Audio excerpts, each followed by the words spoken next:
very excited. I'd like to introduce the woman standing next to me. This is Chris Bernard. She is our interpreter for this evening, and we're so thankful that she's here to make sure that we can reach out to members in our community who might need her services. My name is Kate Muir-Welsh. I'm the chairperson for the Shepherd Symposium on Social Justice. This is the 14th annual version of the symposium, and our theme this year is eco-justice. Perhaps maybe you saw posters around campus with our new look, and there are several members of the audience who have t-shirts on with our new logo. The logo was designed by Jenny Venn, who is an art faculty member here on campus. And the posters, as part of our eco-justice theme, were printed on recycled cardboard. And this isn't just cardboard that we bought at the store. This is cardboard that her students, her design students, went and dumpster dove to get cardboard so that we would not be using many new materials. Also, yes. Also, maybe you noticed on your name tag, if you have a name tag, if you registered, we printed it on recycled paper, and we also asked people to bring badge holders. So we are really trying to make an effort to not use that many virgin materials. So tonight I'd like to just thank a few people who helped plan this event in particular and the symposium in general. So if you're a member of the steering committee, would you please stand up? And if we could give a round of applause. These are people from across campus and also from the community of Laramie that give of their time as volunteers, and the only thanks that they get are claps like that. And then if you'd like to talk to them afterwards and say what an amazing job they're doing, that would also be welcome. We have 2 additional events this evening, so we are just getting started, and we hope that you will join us as we have a meet and greet reception at the Holiday Inn here in town with Chris Payne, who I will introduce in just a bit, as well as Sol Ajou will be performing at the Union Gardens immediately after this performance at about 9 o'clock. Adrian Molina is one of the 2-part duo who will be performing their amazing socially justice-influenced hip-hop, and that will be at the Union Gardens at 9 o'clock this evening. We're so thankful that Adrian came back along with Ajou, and Adrian has Wyoming roots. And as I was thinking about our introductions this evening, most of our speakers, our keynote, our end note, who will be tomorrow, Jessica Smith, at 11 o'clock in the Union Ballroom, and Adrian all have Wyoming roots. So we have not only an eco-justice symposium, but we also have a homegrown symposium this year, and so we're very excited about that. I'd like to read a quote from Aldo Leopold before we start this evening, and his quote from Sand County Almanac reads, "We abuse land because we regard it as a commodity belonging to us. When we see land as a community to which we belong, we begin to use it with love and respect." So hopefully this evening, as we hear from Chris Payne, the writer-director of Who Killed the Electric Car, we can start to think of the land as part of a community, and a community that we're here to hopefully also take action upon some of the environmental injustices that face this planet. So without further ado, I'd like to introduce Chris Payne. He is the writer-director of Who Killed the Electric Car, which we screened last evening. The film premiered at the Sundance Film Festival in 2006 before it's released by Sony Pictures to become one of the most successful documentaries of the last 10 years. His documentary, Revenge of the Electric Car, will be coming out in 2011. Hopefully those of you who were around saw all of the hybrid vehicles that we parked in front of Simpson Plaza that are on loan to us, unfortunately not given to us, from local dealerships, so make sure you take a look at those as well. Previously, Chris executive produced the motorcycle racing film Faster with Ewan McGregor and No Maps for These Territories about William Gibson, who coined the word cyberspace. On the entrepreneurial front, Chris co-founded Internet Outfitters, an early player on the web, and Mondotronics, a materials provider for the Mars Pathfinder mission. Chris graduated from Colgate University in New York and was raised in the San Francisco Bay Area. Chris has appeared on The Daily Show with Jon Stewart, and he's proud to announce that he has over 100 Facebook friends. I can top him with 102, but that's okay. And he wanted me to add that his mom is from Sheridan, Wyoming, and actually his cousin is here tonight too, Joan. So we feel like there's a family already building between Chris Payne and the University of Wyoming. So without further ado, I'd like to introduce Mr. Payne, and he will talk about who killed the electric car and the revenge of the electric car.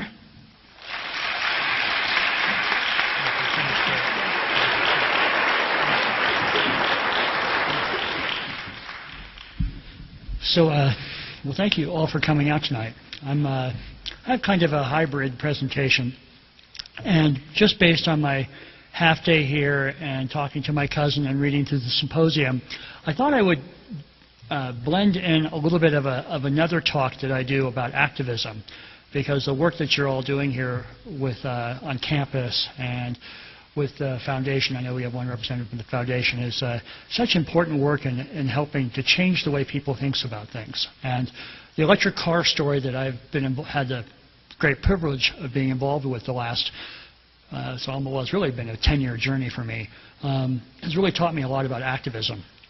So before I do my presentation about electric cars, I want to just share a couple of things about activism.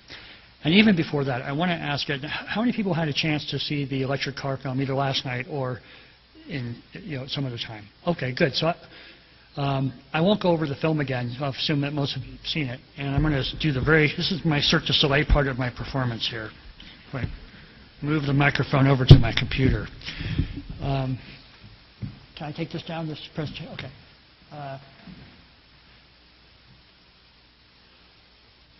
So, assuming this all works, let's see, presenter tools. So, when I present to student groups around the country, I usually start with this slide, which is a map of the Nevada nuclear test site. And when I was in college, they were still doing underground nuclear testing in Las Vegas. In fact, maybe some of you remember this. You could be in Las Vegas gambling at a hotel, and the entire hotel would begin to shake. And it's because only 100 miles away from you, they were testing atomic weapons. So this is all a very big concern for me, because I had written a paper in college about arms limitation treaty. And, of course, this is a great week for arms limitation with the signing in Prague this week of the new nuclear weapon accord, a moment that we can all take great happiness in as getting arms control back on track. But in those days, we were in an especially perilous arms race with the Russians. And so I had heard that they were doing these civil disobedience actions. And I thought, okay, I'm going to try to go out there. And so they gave me this map. This is where they're actually testing the nuclear weapons. You don't want to actually go there, because if you go to ground zero, there's still radiation and dust. You have to be very careful. But I learned a lot. One thing I learned is you can choose when to get arrested or not. And so when it says no trespassing, that was a good sign that maybe you would get arrested, especially since it's federal government site. But what it also was Shoshone land. And the Indian tribe there had a multiple-year battle with the federal government about who owned the land. So we got, all the people that were demonstrating got permission from the Shoshone Nation that it was actually their land. And so if we were arrested trespassing, instead of getting hit up for just a federal trespassing warrant, we'd also have like, whoop, but we have permission from the local Indian tribe. So you never know where your allies are. And there's a group of the diehard activists back in the day, and that's where I met Martin Sheen, who later narrated our film. Martin went out there, and he was willing to get arrested too. And so that seminal experience of willing to get arrested, and there's about 2,000 people that were arrested, and it made all the papers. And we like to think that at the time it helped move the United States to changing their position on nuclear testing, that they would no longer do below-ground nuclear testing. But what it also taught me was that the people that I knew from college and the people I knew from every part of my life were important part of creating change. And change is the hardest thing to do, because human beings, as we all know, we're all creatures of habit and creatures of comfort, and we don't like to change the way we do things. So we have to get really mad or really motivated or really excited about something before we're willing to change or sort of spread the word about change. And of course, that's one more reason to be here at this incredible event, because this is all about a change idea, a change organization. But what I learned is that theater people can be of great help in creating events that draw people's attention. And even as a movie maker, I've really learned that if you go in too hard, too earnest, too angry, too serious, you lose a lot of people that might otherwise listen to what you have to say. I don't really like to watch films in which there's clear cutting of, old growth forests for 2 hours, because it's such a bummer, and it'll turn me off from an issue.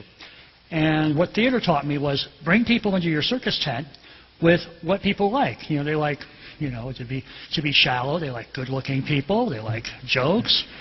They like something that's a little bit sexy and something that ties into culture a little bit. And they like things which are funny. So when I had my electric car, and I got this electric car in 2006 or 7. I'll tell you a little bit about that in the regular presentation. And they took the car away from me. This is the letter that we got from General Motors, by the way, that says, we need your car back.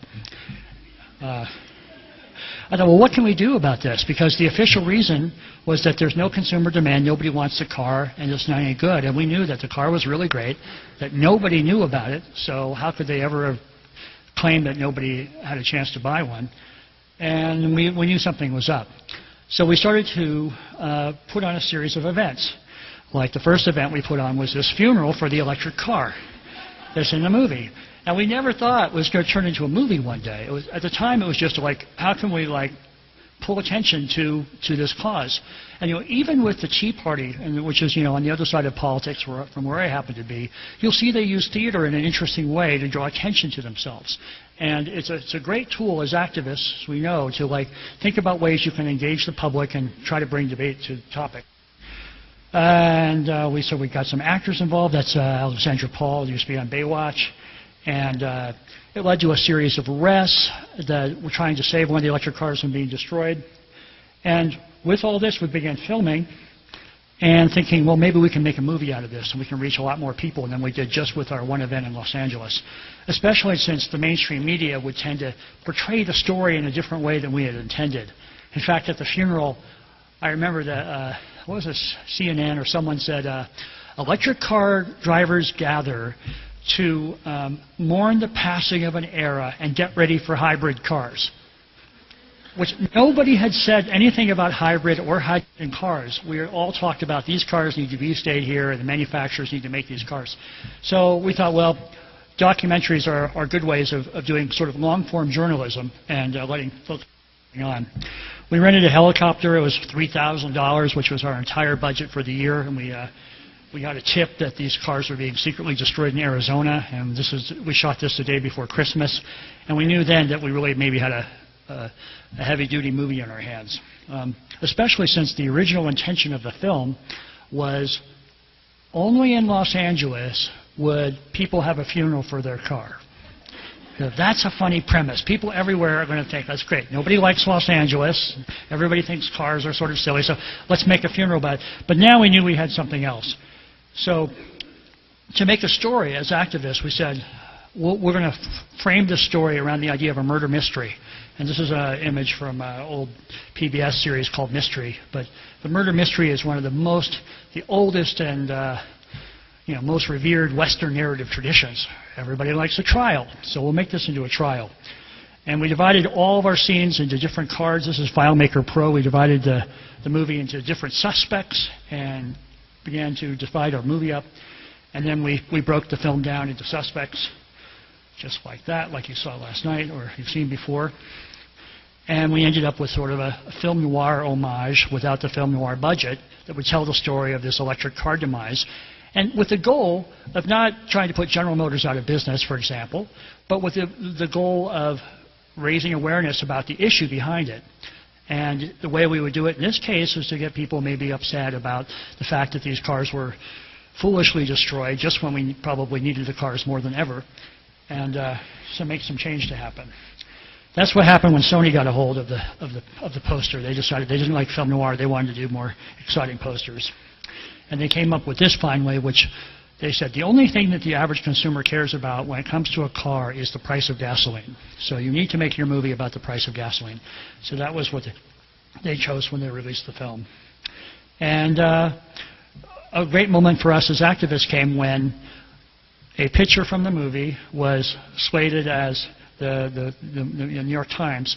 But of course what it really was a picture of all of us when we were in acting mode 6 years earlier putting on the funeral for the car. So the simple act that we had years before turned into an image from a movie and in a way of making change. And as my little brother says, you know you made it when you've got a good tomato meter rating. For those of you who don't know, this is RottenTomatoes.com. More important than the New York Times these days. It was what? Yeah, we got fresh tomato. Yeah. This is the whole fear of public speaking when you first do it, is that someone's going to throw a tomato at you. So I guess they've taken this idea for movies. Don't, please, this is white, so, you know, I'm going to take this off in case there is a tomato here. That's going to put me in. Okay, so this is definitely a digression. The last piece of digression is that General Motors, to try to counteract our movie, bought all our keywords on Google. So if you typed in "who killed the electric car," the first 2 listings were General Motors. Hey, they didn't tell the whole story, but anyway, just watch for keywords on Google. And you can watch the movie for free on YouTube.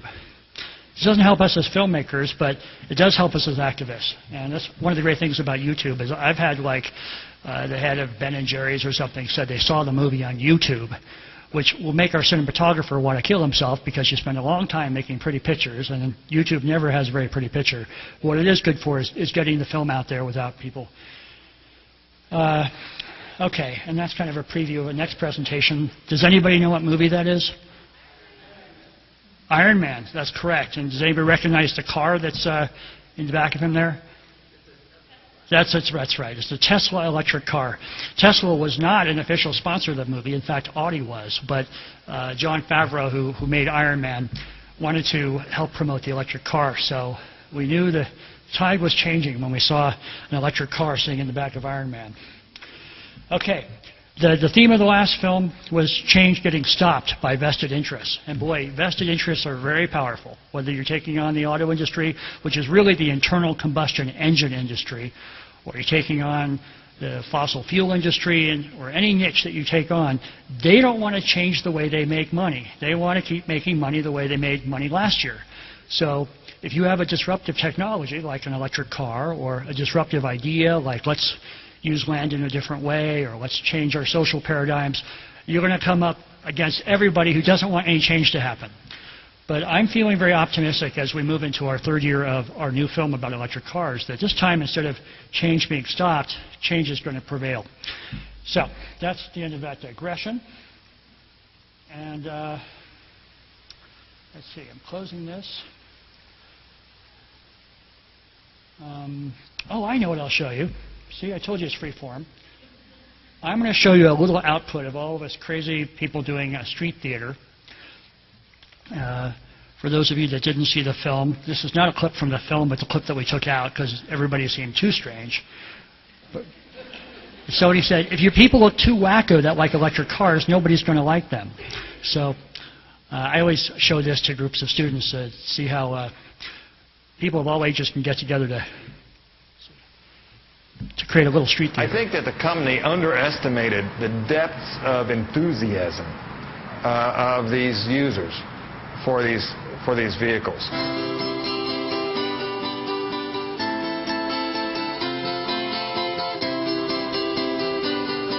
Death is here because these cars are going to be destroyed today. They're going to die. I am leading a procession of electric cars to Ford as part of a funeral. A procession honoring this car. How do you feel? I'm a little depressed. Yeah. It's kind of sad. I love my car. All right, gotta go. The cops are saying we gotta move.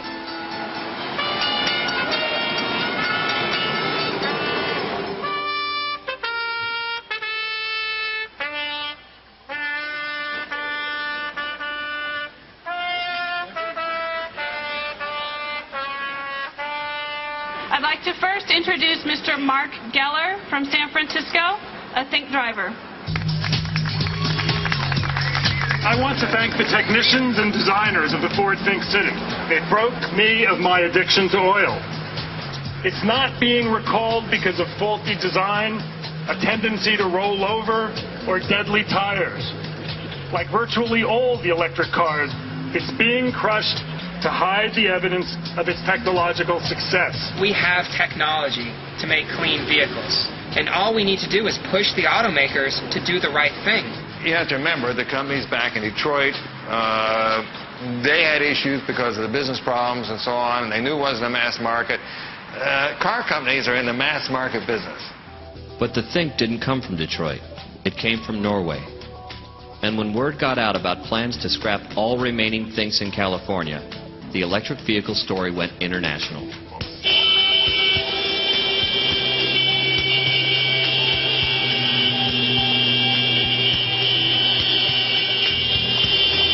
The outcry was strong enough that Ford finally agreed to return its remaining Thinks to Norway, and Ranger leaseholders were allowed to buy their electric trucks.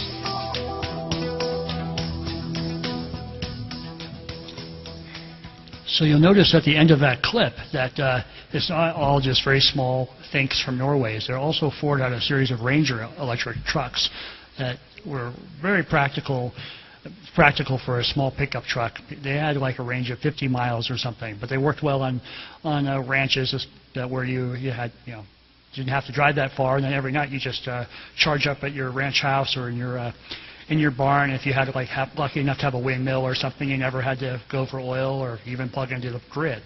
So these kinds of things, they're not, electric cars aren't meant to replace every car on the road, but as they begin to, but the problem is that there's been zero available to us for really the last 100 years.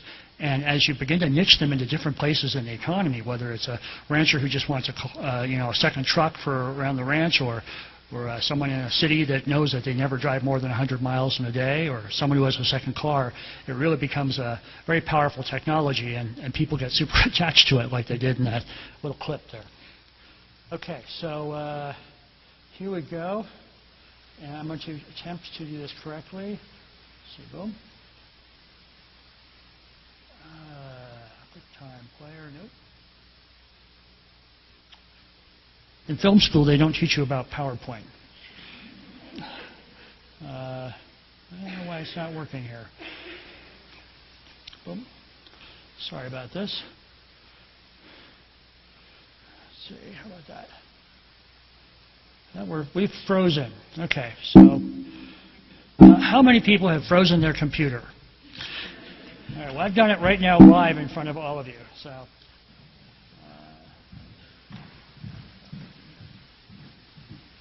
should we do? Hit that? Good, maybe you could help in the next film. Okay, so boom we go. Okay, thank you very much. A warm round of applause. And for putting on such an amazing symposium. It's like you've really... Okay, so there we go. There's our title slide. There's the first electric car that I ever owned. You had to be born in the 60s like I was to appreciate this perhaps, but that's an electric Hot Wheel. And that is the way you would charge your electric Hot Wheel. Now, what's very interesting about that slide is that it doesn't look very much like an electric generator. It looks a lot like a gas pump. And that's because the car industry basically just controlled the toy industry even in those days, and they wanted you to think that if you have a car, it has to be connected to fuel, to gasoline.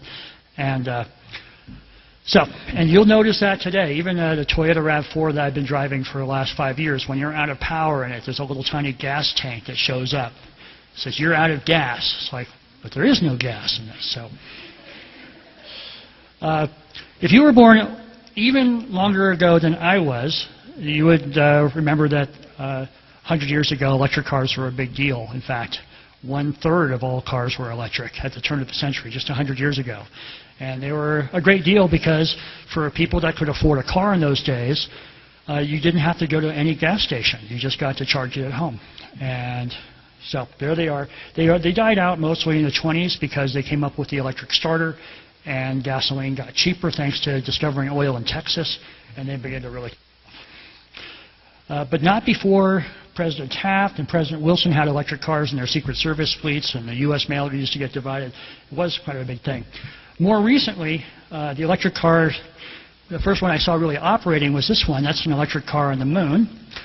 And in fact, if you talk to Paul McCready about electric cars, he'll say, well, if you look at the different celestial bodies in our solar system, you have the moon, and there's a picture of the Mars Pathfinder on Mars. You actually have more celestial bodies that have electric cars on them than gasoline cars. So, you know, that's statistic. We do have the gas cars here on Earth. All right. So there's Dr. McCready.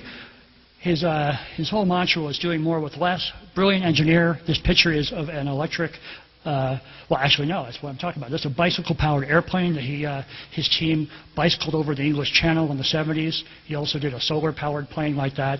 And he designed the first, there's Bucky Fuller. We'll talk about him later.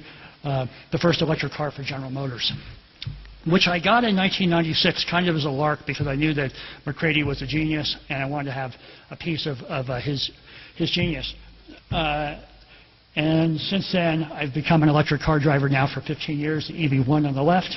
The movie came out of that RAV4, which is a mini SUV I've had for the last 6 years. And more recently, I've been driving this Tesla because I'm a midlife crisis guy. I'm 48, so I get to have one. We talked about that already. And here is the presentation for the evening, which is called How Many Light Bulbs Does It Take to Plug on the Electric Car? Well, for the purpose of tonight, I'm going to say 26. 26 light bulbs, 26 pathways, 26 reasons that the world is really plugging into electric cars right now. Doesn't mean that gas cars are going away or that full-size pickup trucks will be replaced by electricity anytime soon. But the world is getting on board electric transportation right now, electric personal vehicles for a lot of reasons. And I'll go through those, and we'll do it on an A to Z basis. The first one is one that started in the 70s for us with air pollution. Air pollution, as the movie talks about yesterday, creates 1 in 4 cases of asthma in urban areas. And asthma is detected on kids on asthma medication, or if you play sports in school. God, why do I have asthma? My family didn't have it. My grandfather didn't have it. Suddenly I have asthma. It's because of air pollution. And whether you live in an urban area like Los Angeles or a place where the air doesn't get to travel very much like Denver, it's a huge issue. So the people that we elect to protect us from health risks say air pollution needs to go down. We have to, at minimum, move air pollution out of our urban areas. And at maximum, we need to clean up our fleet, so this isn't such a big problem. So that is still a big pusher for electric cars. And when we talk about this, I'll just do 2 science slides. Can none of you see the slides? Am I standing right in the way? I know it's kind of a small screen. You okay? Okay. There's an interesting book called Plug-in Hybrids, the car that can save America, will recharge America. I took 2 slides from it. I will not go through the presentation here, but it goes through all the statistics on why electric transportation, even when you have coal running the electricity, is going to be cleaner than using oil refined into gasoline. It's less volatile organic compounds. It's less CO2. It's better emissions control because it's a lot easier to clean up a power plant than it is millions and millions of tailpipes across the country, across the world. And then for those of you that are following CO2, there's a lot less CO2. The one way electric cars fall down on the pollution level is they fall down on sulfur when you have coal, too much coal in the plant. But we can talk about that more later. Okay, well, B is for bankruptcy. This is another big reason that electric cars are coming back from the dead. It's because of 2 big automakers in the United States went bankrupt, and they had to go begging to Washington. And for the first time in years, Washington D.C., these are the people that are supposed to be making legislation to protect us or have some vision of the future, said we need to see some cleaner cars, and that means higher MPG, and that means some electric cars. And in this picture, I think you have Chrysler and General Motors and about 400 attorneys in the picture. C, climate change. This is a picture from the Copenhagen climate change, and my favorite sign, there is no planet B. And whether even if you're a skeptic about climate change, the science seems pretty damn irrefutable that climate change is a huge issue. And the great thing about electric cars is with cars, I think, contributing something like 20% of CO2 emissions, you can begin to clean up your transportation everywhere. And this has made a big difference in Washington in terms of driving this whole debate and driving incentives and driving regulation. And a lot of this climate change awareness, even with the blowback from the fossil fuel industries, which don't want climate change legislation to be there, is because of people like you and students and people standing up and taking big risks with their jobs and everything else, saying, let's look at this. This is really serious. We need to do something. And it's helping electric cars. Okay, so there you go. Carbon change. Let's see. There's a statistic about how much electric cars reduce carbon dioxide emissions. And what we can say is in the United States, which we're 55% coal, even on this grid, that electric cars still reduce carbon emissions on a dirty grid by 50%. And if you have electricity for solar or wind or geothermal or natural gas, you're reducing that CO2 output by a lot more than by that. So D is for Detroit, and this is one of my favorite games, Grand Theft Auto Bailout Detroit. And these bailout dollars have been earmarked, a lot of them for car companies to start developing and marketing electric cars. The DOE this year, the Department of Energy, gave out a whole bunch of grants for battery development and electric car deployment. Tesla got one, Fisker got one. The bailout and everything the government's doing right now, and even if you think we're driving ourselves into triple deficits right now, at least some of it is being earmarked for technology that will create a lot of jobs and clean this place up. That's that. You don't need to hear about that. Electricity, E. Well, 21st century, I think it's going to be about the reemergence of electricity as the killer app for energy. It's, the great thing about electricity is that if you put it in a car, for example, it's almost 100% efficient, something like 90%. There's someone here who studies this. I'm sure it's going to refute me later. But when you put gasoline in a car, of course, you're burning a lot of that power because gasoline is so concentrated in terms of power. You're burning it as heat. You're burning it as noise. You're burning it as pollution.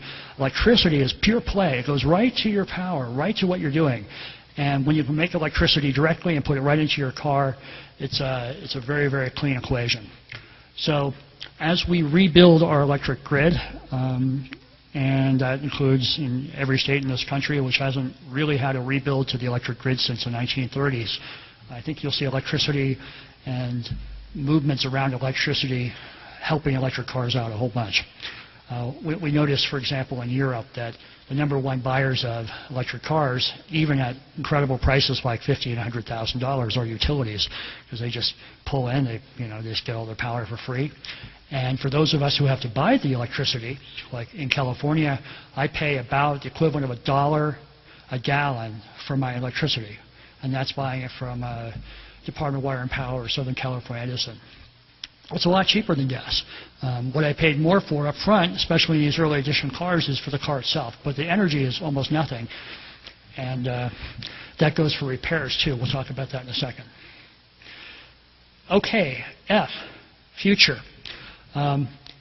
In really all the previous eras, electric cars have this rap as being very feminine. Not that there's anything wrong with that.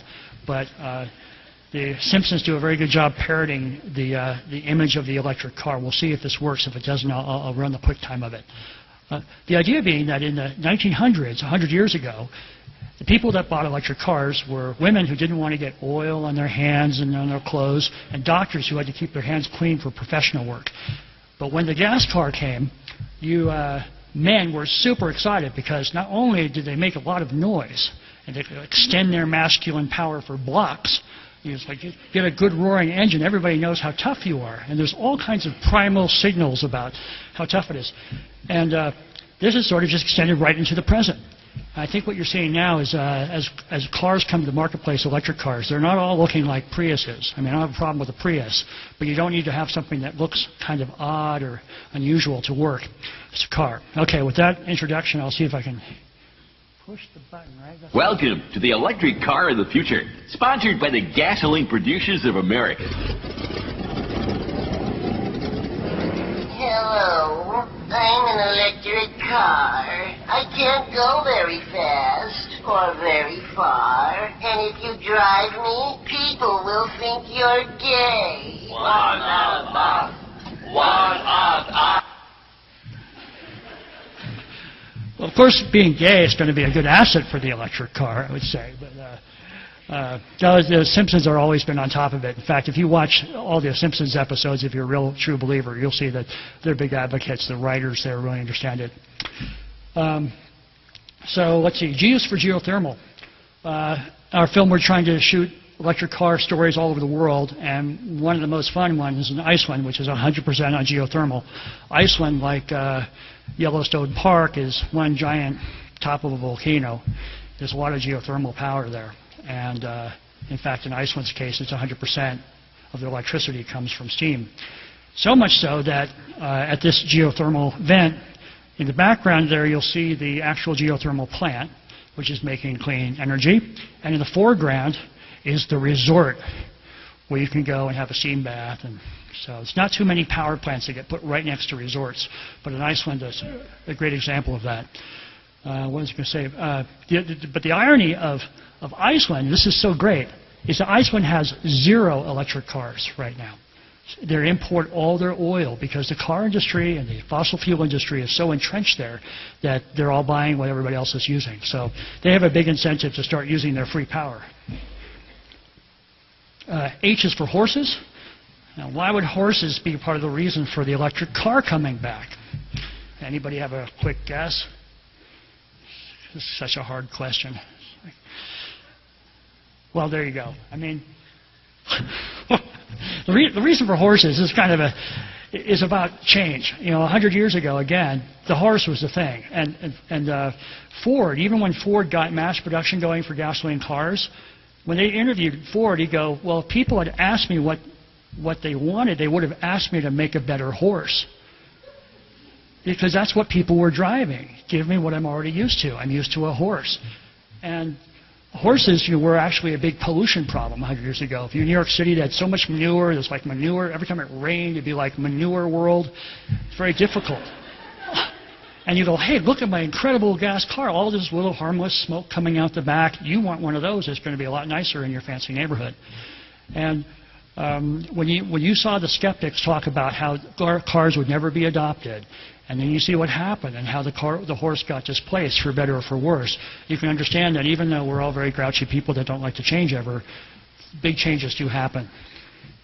And I personally prefer to ride a horse now, but that's another issue.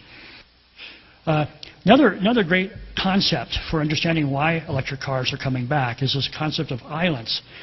You read in the paper about electric cars. If you Google the word electric cars sometimes, you'll see lots of stories about how Hawaii is going to be the next center for electric cars, or because you can't go very far on Iceland or Hawaii. Electric car has a 100-mile range. It's not going to work in Wyoming, where you have to drive from Sheridan to Laramie to Gillette. But wow, in Hawaii, only 30 miles. I'll have one of those. But it also works. So the idea of an island being a place where an electric car fits in well is a very obvious one. It also works in geopolitical islands. So Israel, for example, wants electric cars because they can't really leave Israel because they're at war with everybody, and it's very dangerous. And they also don't really like oil very much. You wonder why. So Israel is a big adopter. But on a deeper sense, we all live in little islands, and we're trying to do something about this in the new movie, in our Revenge of the Electric Car, about what our islands really are. And we think about our islands, and it's like, well, our island is really, well, it's where I work, where I live, where my boyfriend or girlfriend is. It's, where I go to the movies, the shopping center. That's really my island. And chances are that's less than 100 miles in one day. Chances are very high that it's 25 miles or less, according to the Department of Transportation. And for those days that you have to go further, you either have a second car, or you have a shared car, or you rent a car. It's rather like the example we use in urban areas where it's even a more valid point is like you don't have a 747 parked in your backyard for that once a year when you go to Hawaii or to Europe, and you don't have a huge ship, or you have the transportation in your driveway that you use every day. And how much better that you can just plug it in at night and you never have to go to a service station. So this is the idea of islands. If it appeals to you, pass it around, because it's going to take a lot to change people's ideas about what a car is. And maybe that the primary car has less range. J is for Jalopnik, and Jalopnik's a blog. And thanks to the internet, media is not nearly as controlled as it used to be. People can get information about electric cars. In the past, this stuff would just get buried in television commercials. So quick shout out for that. K is for Kansas and for kids and for converters. Everybody, whether there's Andrew Grin, who's 16, who with some friends converted this Hyundai into an electric drive, pulled the motor out, pulled the engine out, put lead acid batteries in, raised about $5,000 to do it. I think the car has like about a 35-mile range. It was kind of wasn't in great condition to begin with. These people there are kind of like the old tradition of people that have, they're car mechanics. I'll do it myself. I'm not going to wait for Ford or for GM or for Toyota. I'm going to do it myself. So big tradition on the internet. You can see almost every car you can think of has been converted by someone. And they'll tell you how to do it. L is for lithium batteries. Lithium batteries have made a great transition in battery technology by increasing the power density per dollar.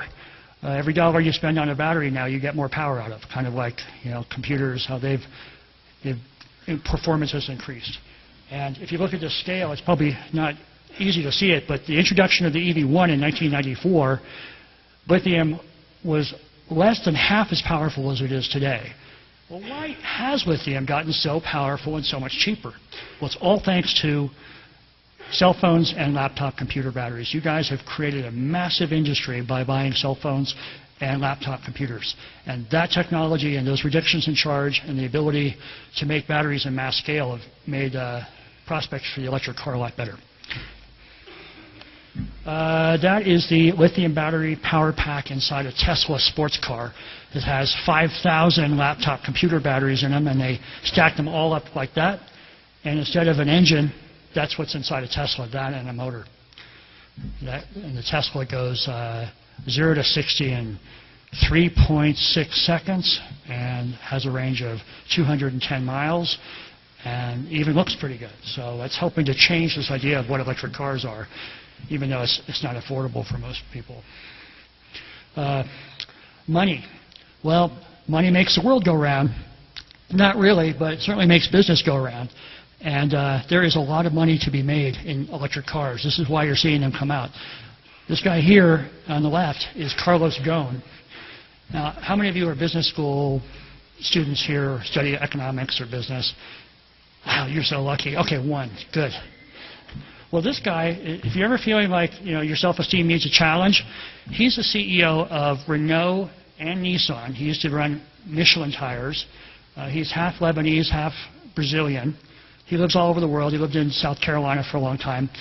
He got to Nissan 10 years ago, Japanese culture. He's one of the lead characters in our new film.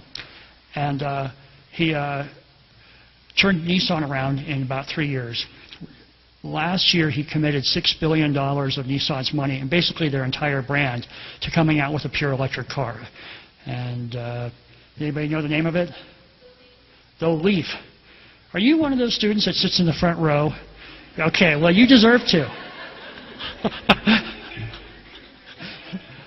So Carlos says, I'm sick of Toyota winning all the, being the market leader from Japan. I'm going to leapfrog Toyota's plug-in or Toyota's non-plug-in hybrid strategy with a pure electric car. And I bet you I'm going to do it. He sold 100,000 cars already, and the car doesn't even come out for another 6 months. In California, you can get this car as cheap as $20,000. I'll show you a picture of it a little bit later. I think the retail price is still closer to $40,000, but there's so many incentives around these things that they'll probably find a real market for them.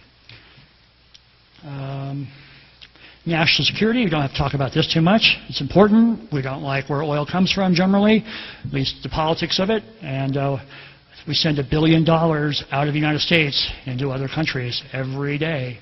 So how about if we kept that $1 billion right here? What could we do with it? a lot. We could do a lot with it. And that's a huge incentive. Even if, forget the right, the left, red, blue dialogue, it's $1 billion a day. That's a lot of money. And also creates less war and all that. So there's Obama. He's definitely been through the fire this year. To his credit for electric cars, he committed, 1 million plug-in hybrid electric vehicles or electric vehicles on America's roads by 2015.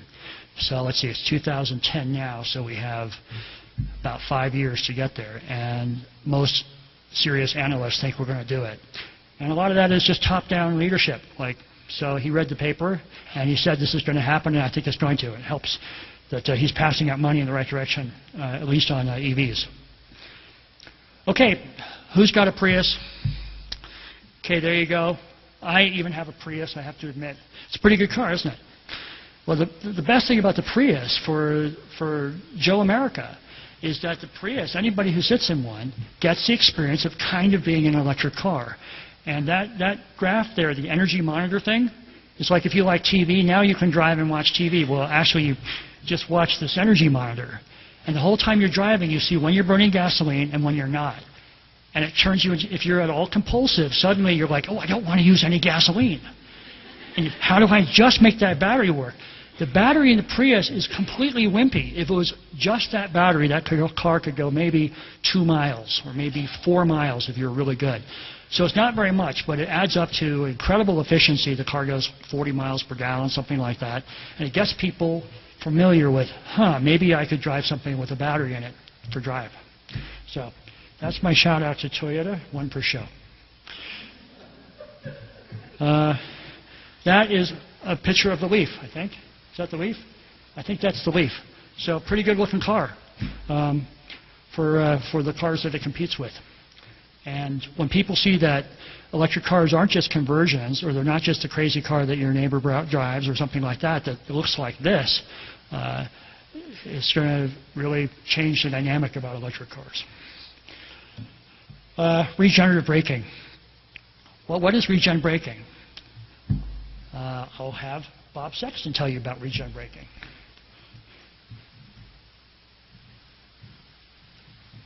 That's a commercial from Sony.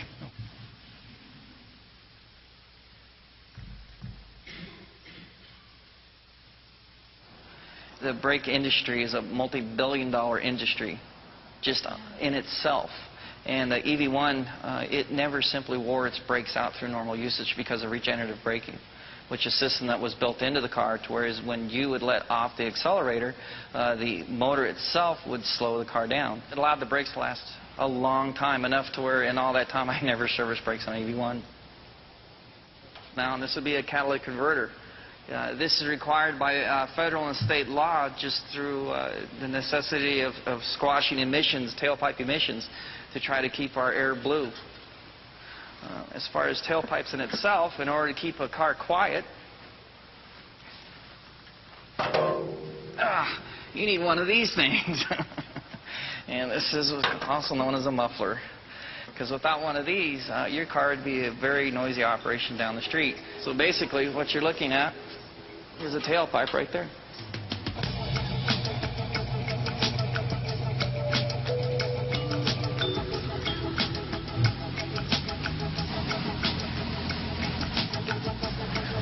This is the shot that almost killed our cameraman.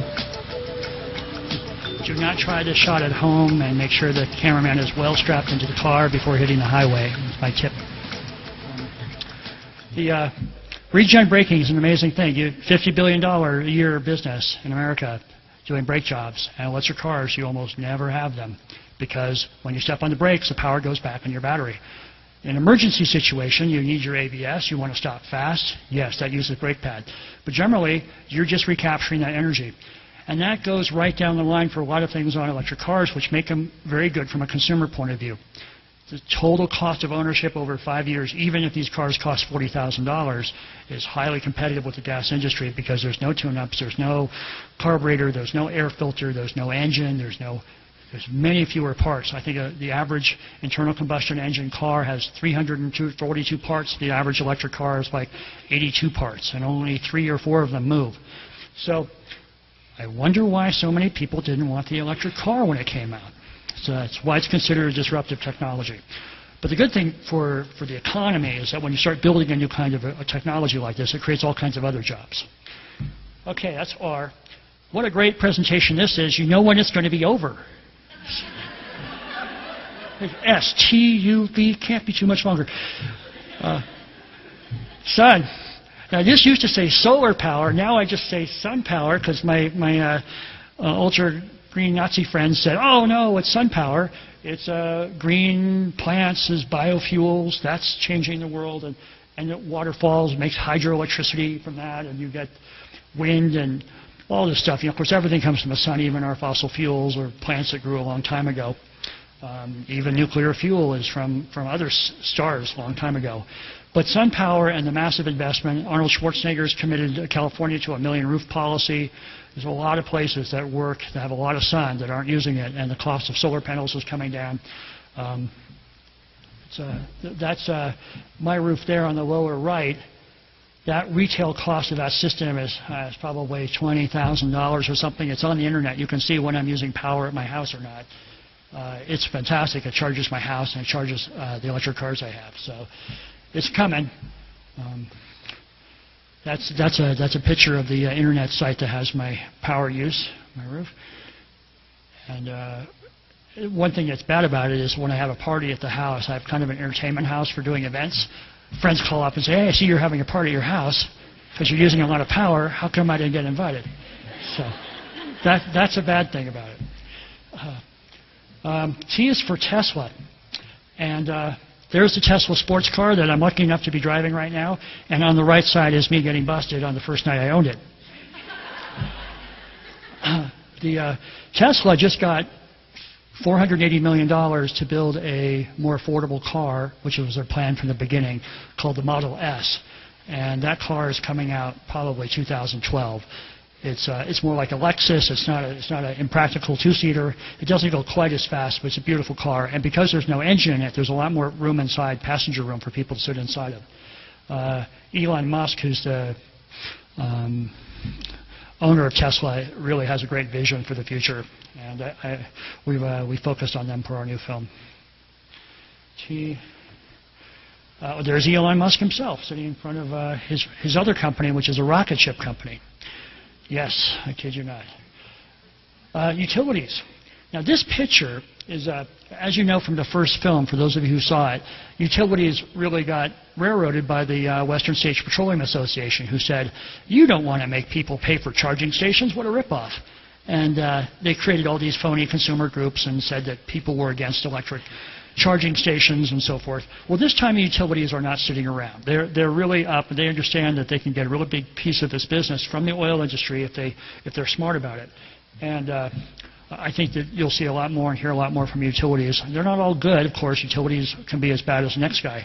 In this case, what you see there is a massive display of mirrors in the Negev Desert in Israel. Each one of those mirrors is not a solar panel. It's a solar mirror. And it's all pointed at that tower. And that tower has a boiler in it, and that boiler gets heated by all those mirrors, just like when you were lighting a piece of paper with a magnifying glass as a kid. Suddenly you're creating steam. You're not building expensive solar panels. You're just building mirrors, and you're putting them on a nice little GPS thing, which keeps those mirrors attached to the sun all day. And it's a great way of making energy. It also looks incredibly cool. Our new film is called Revenge of the Electric Car, and we're trying to make it a bit of a monster movie. Remember that part about having a nice circus tent? The last circus tent was a murder mystery. The new circus tent is a monster movie. So anyway, one of our monsters is that tower there. V is for the Volt, and the Volt is the third character in the Revenge of the Electric Car. And an amazing transition for General Motors, who went from being very against the electric car, so much that they destroyed their own electric car, to rebuilding their company image, brand, and maybe even technology around the electrification of the vehicle. Now, the difference on this car with the Tesla or with the Leaf is that this car also has gasoline in it, and it gives you like a 500-mile range on a single tank because the gasoline is used just to recharge the batteries. So their bet is like, people don't want a 100-mile car. How useless. and they don't want something all electric. They want what they know, which is an engine, and if it can have some electricity, great. If they can plug it in, great. So the person that's at home, they can plug it in, just keep it on that 40-mile range, never use a drop of gasoline. Or if you're doing lots of big trips, you have the gasoline engine that kicks in that takes you on the big trip. So that's the Volt, and it's a pretty good-looking car. I think this is Bob Lutz going on the David Letterman show. David Letterman had just delivered General Motors on a platter with a monologue saying the car company was the stupidest company on the planet, and then he realized that GM was their number 3 advertiser on the show. So he had them back on. But at least GM had a great product to show, and there you go. W is for Warren Buffett and Wang Junfu and every entrepreneur out there that's changing the world. This guy and Warren Buffett are working together on an electric car plant in what country? China, right. They're doing 100,000 electric cars this year. And we sat down with Thomas Friedman for our film, and he goes, I just love that the United States is fighting itself in Congress about whether climate change is a problem and whether the fossil fuel industry, not because I'm rooting for anybody but the United States, but because it makes me see China in a new way. China wants us to dither as long as possible so they can win the market for a new generation of technology. Please have Canada and the United States fight over tar sands and stuff like that. We're just going to go ahead and do it. So these guys are doing 100,000 electric cars for the Chinese market right now, along with the windmills and the solar plant and the geothermal to support them. And they want to win the 21st century. So I like to see this as, if you're a nationalist, like I am in a certain extent, I want the United States to prevail economically. Electric cars is really good for the economy. Otherwise, these guys wouldn't be doing it to scale. Okay, that's the wrong way. Oh, there's some other entrepreneurs. Before I do that slide, does anybody know who's in the center? Those are the Google boys. They have their whole campus is covered with electric cars. That's all they drive. These guys are, well, I shouldn't say that, but they certainly drive them a lot. And they've their first nonprofit foundation was rechargeit.org. Great little NGO. They sponsor pilot projects for electric cars. XL, extra large electrics. Well, of course, the biggest machines in the world are electric. Mining equipment used underground and so forth. No exception. You can have giant trucks and FedEx delivery vans and buses and container ship delivery vehicles. These are shots from, the one on the left is from Long Beach. They require now, to help with pollution, remember the schoolyard kids problem? Electric trucks move containers on short hauls between ships. So XL is helping move. I know it's cheating, but there you go. U, okay, this is kind of a fun one. This is a clip, and gets back to the activism idea we talked about at the beginning. The people that sell ideas are not commercials. It's you, and it's your neighbor and people that you know. When you become an early adopter, when you get on these bandwagons, even when people have their arms folded and will publicly, as you already know, you're setting the example. You're creating awareness through everything you do. So the two women here I met them in my electric car ownership experience. They took every bit of money they had to buy a $40,000 electric car from Toyota in those days, which was a huge risk for them, and that's a whole other story. But they set this huge example, and so we put them in the film, and here's a little clip that we shot that's not in the film, but talks about it.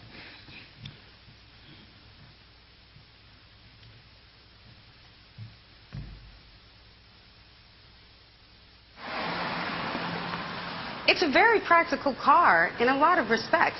People want to act like it's some wild out idea. If 20 years ago someone said you could have a phone that you could take anywhere, but you're going to have to remember to plug it in, there would have been plenty of people go, oh, that's not crazy. Possible. We can't do that. Plug in a phone and have to take it somewhere? Why would I do that? Oh, that sounds... There's a payphone right down the street. It's not just about the car. It's about the principle and the energy of people's ingenuity. We had made a decision that we were going to try to protect these little cars just a little bit longer. We knew it didn't make sense for both of us to get hauled off to the Hooskow. And here we both sit and nobody can make phone calls. She decided to be any money the outside person, and I decided, well, I'll get in the car with Alexandra. as it occurred, we drove to block that truck, and at that same moment, the black transport trucks started coming out. So we ended up in this sort of, John Woo face-off situation. And a lot of people called and said, oh, I saw it on the news. I saw Colette getting arrested today. It was funny how they were talking to me like, do you know that Colette got arrested today? I don't want to alarm you in case you don't know. Are you okay? And we were like, yes, this was a conscious choice. And so, because some people didn't, hear the soundbite, all they saw was me like getting carted off in your little pink T-shirt that you had on that day. Lord. But you and look plus, great, as by black the way. people, you're always sad when you see a black person. Yeah. On the news being taken away. You're like, oh God, what happened? Well, wonderful ladies. And it's, we had to tweak the little film a little bit. I'm going to out this right now. They're a lesbian couple, and when the film would cut it, we had this cut when it was very obvious they were, and we made the decision to pull back a little bit from identity politics in the film, not to bring in too many issues for the film. Like, well, what if you have your whole bunch? So it's a very curious thing for us. Now they're just presented. People go, well, is that like mother and daughter, or are they together? And anyway, they're incredible women, incredible lesbian activists, and electric car people. I love them very much. Okay, well that gets us the good news. Z, we're at the end. Zeitgeist. This is what we're doing right here. This is what you guys are doing. This is what's happening right now. Everything's changing. We're in the 21st century. Things are getting reborn. Thanks to baby boomers, we're finally getting old and getting out of the way. And the new generation's coming up and say, we're going to do this. We don't give a hell what you're going to do. And people are going, oh, I'm going to make money too. What a great combination. Maybe even clear the planet. One of my favorite marketing cards I got in the last year was in Seattle. They opened a new light rail there. And these marketing guys were passing out postcards for the Zip car. How many people know about Zip car? So, okay, great, of course you know. So this is like where you rent cars by the hour. You share it with a bunch of people. So why do you have to have your own car? Let's just share it. So Zip car has this postcard, we have your light rail station surrounded. It's just because it's like such a great idea. It's like, it's like the Old West thing, and they're saying we're working together with this new technology and new ways to pull things together. So there you go. That's Zip car. So the A to Z, there's the A to Z, and I couldn't help but spell out something from three of the most important things.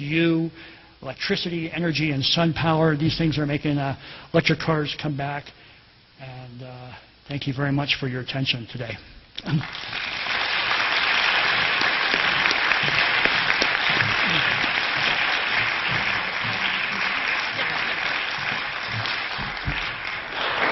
Thank you, Chris, for that very informative talk, and I certainly learned a lot. I hope you did too. And Chris is willing to take questions and answers, or let's see, willing to take questions and provide answers, possibly. So if we could get the house lights up a little bit, and then we'll go ahead and take questions and answers. And if you could use your best voice to yell it out or shout it out, that would be great.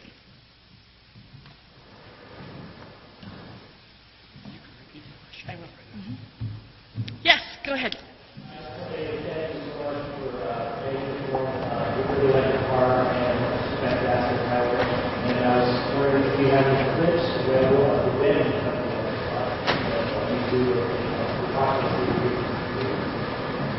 So the question is about the upcoming car, eventually electric car, and if Chris had any clips. I have with me a very short investor teaser that's about 1.5 years old that I'm not supposed to show anymore because the film's really changed since then, but if people are hanging out after, I'd be happy to play it. You'll get an idea of what we're trying to do with the monster movie part of the story. And thank you. Other questions? Yeah, go ahead. I actually have 2 questions for you. One, where can we actually buy your movie the electric car? And 2, how much did you pay for your Tesla? So the questions are, first is where can you buy the movie? It's all about, weren't you the business major? Yeah. Okay. So it's all about, the first question was where can you buy the electric car movie? And I believe Chris has some copies with him tonight, and you can also buy it all different places. Amazon, that's where I got my copy. Sorry about that, Chris. And the other question was about Tesla. How much did Mr. Payne pay for his car? Well, I don't know that exact answer, but I will say that we did inquire to Tesla about bringing one of their cars up to be parked in Simpson Plaza, and they were, because there is a showroom in Boulder, Colorado, and they were very excited to bring one here, but then they also found out that it was the same weekend as the Denver Auto Show.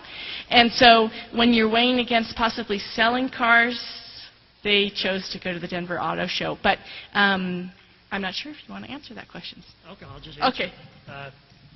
But first, I'm going to surround it in a quick story. See how this works? That's the way the whole movie works. 90 minutes.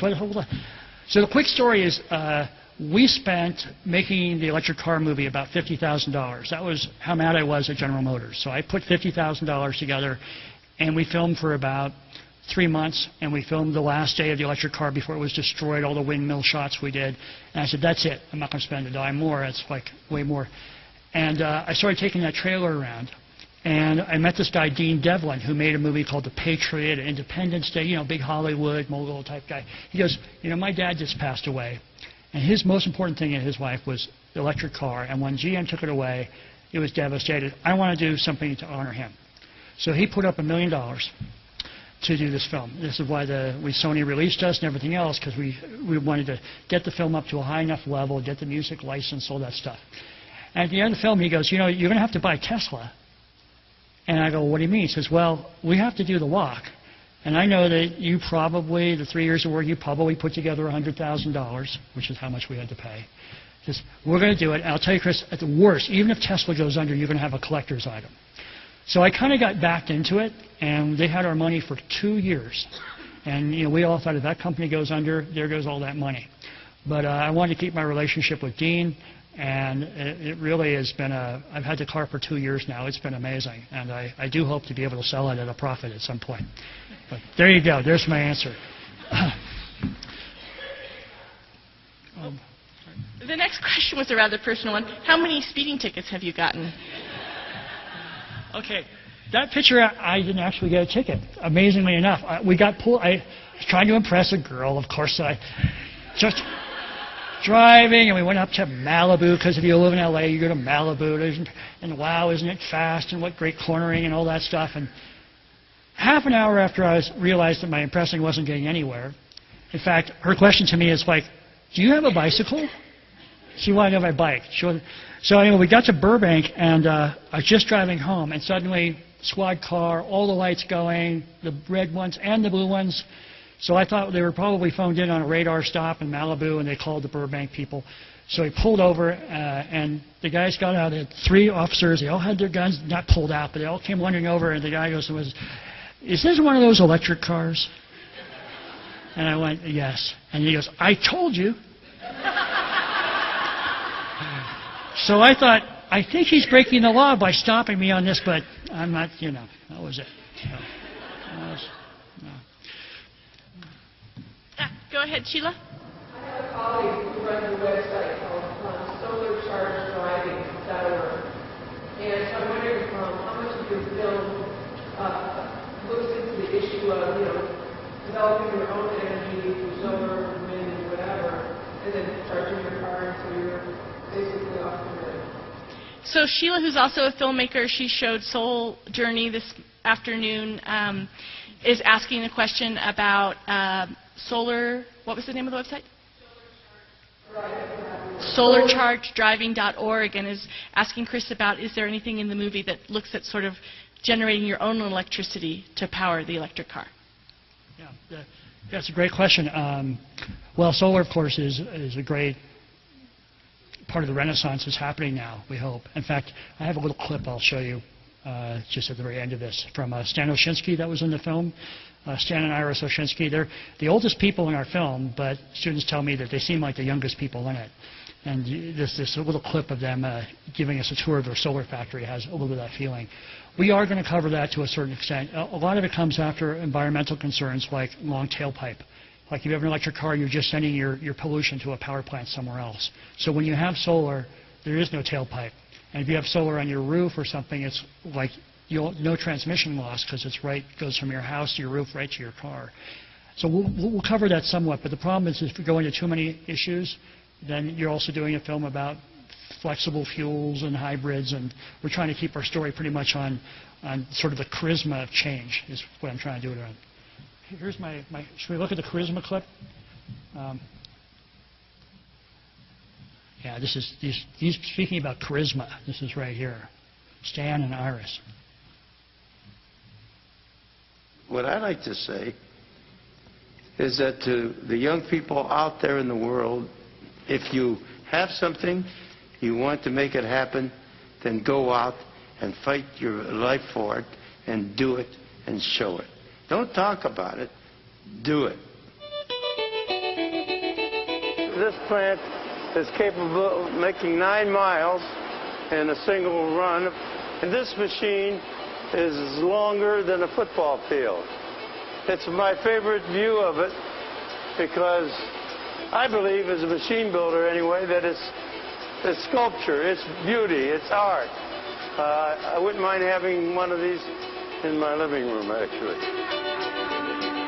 And as the rolls go through here, they get laid on these very thin films, one on top of the other. This film altogether is less than a half a micron.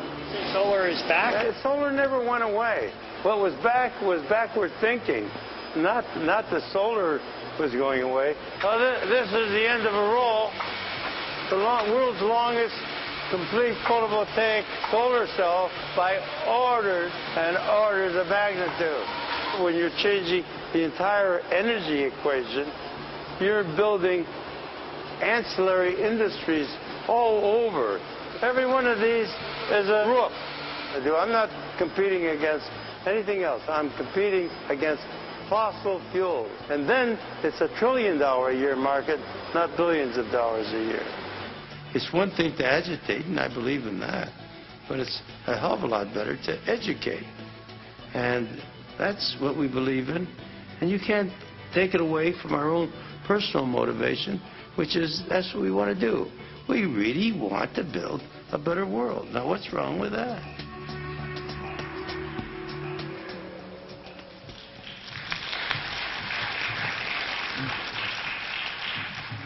I think we have time for about 2 more questions. Yeah, go ahead, Laura.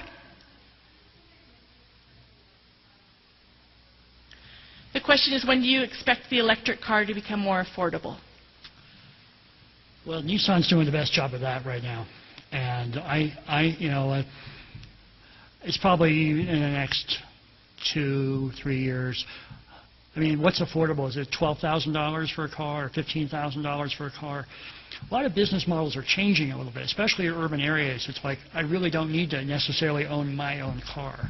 But certainly for everybody that wants to own their own car, which is still the majority of us, a car needs to be like closer to $10,000 or $15,000, maybe $20,000. And California has jumped that with the Leaf to make it a $20,000 car. And I think that the manufacturers, as they begin to get into production, will be able to pull those prices back. But maybe 2012, 2013, I'd say. Last question. How about over here? Ooh, the question's about another technology, hydrogen-powered cars. Hydrogen-powered. Yeah. Well, you know, our film goes into hydrogen quite a bit because in California they had built 5,000 electric cars, and then the various forces got together. The cars were all destroyed, and they were destroyed with the promise that their hydrogen cars are going to come. So a lot of us in the electric car groups had a little animosity towards hydrogen because we felt like there was sort of the enemy for a while there, at least politically. And a hydrogen car, of course, is just an electric car, but it uses hydrogen fuel. It's a great technology. I mean, we're headed there, and when we can get algae to make hydrogen fuel and things like that, I think that's probably the eureka moment. But for the time being, to make hydrogen out of natural gas, and you have to use, what's that process called? Whatever it is, electrolyzing the water, something like that. It takes 3 times more energy than if you had just put the electricity or the natural gas into a battery. So as an efficiency quotient, it's not as effective as using a battery. So I'll show a quick clip from that we used. This is not of the film. It's just of a fundraiser for the film. But as long as you don't videotape it, and then I don't get in trouble with anybody. And it's pretty good. It makes me cringe a little bit, but you'll get an idea. Okay, my secret file here, where is it? I think it's,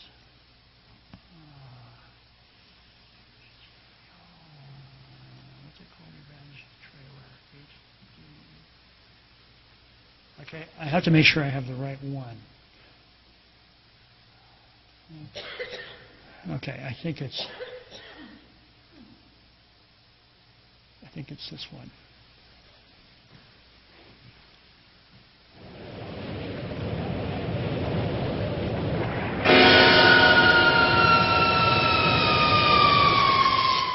Thank you, everybody.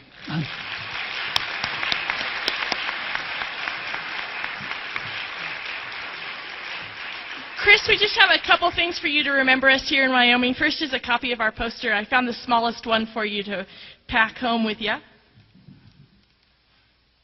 A University of Wyoming bag, and in it is some popcorn for later tonight. A Shepherd Symposium mug with our old logo. The Meaning of Matthew by Judy Shepherd, named our namesake, basically, for the Shepherd Symposium on Social Justice, is also signed by Judy Shepherd, courtesy of Thomas Howard from the Shepherd Foundation, who's sitting over here in the corner. And Hobbs School and Ruckelhaus Institute of Environment and Natural Resources bottle, which is also a hot commodity. Any of the Shepherd Symposium people might mug you for this tonight. But it has our new logo on it, and so we thought that you'd like to take this home and spread the word in Los Angeles. So thank you.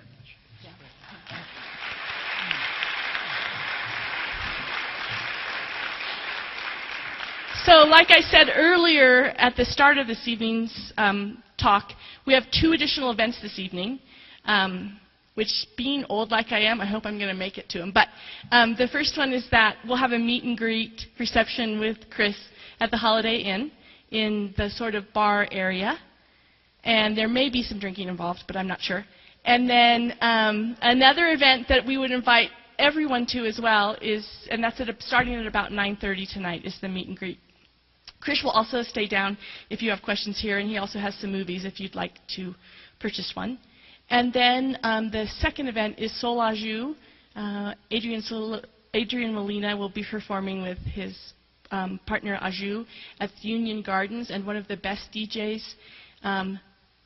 I do not know this hip-hop world very well, but it's the gentleman who does the turntables.